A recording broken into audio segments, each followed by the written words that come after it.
Magandang araw. Our video for today is about nouns. And we're going to tackle about singular and plural nouns. So when you say noun, it's a word that names something such as a person, place, animal, thing, or an idea. So may dalawang klase ng nouns. Isa lang ang noun. Ang tawag sa kanya ay singular noun.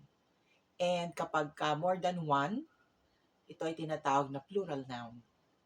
So, for example, ng singular nouns, we have ballpen, phone, fan, book, chair, flashlight, shirt, girl, school, bus, tomato,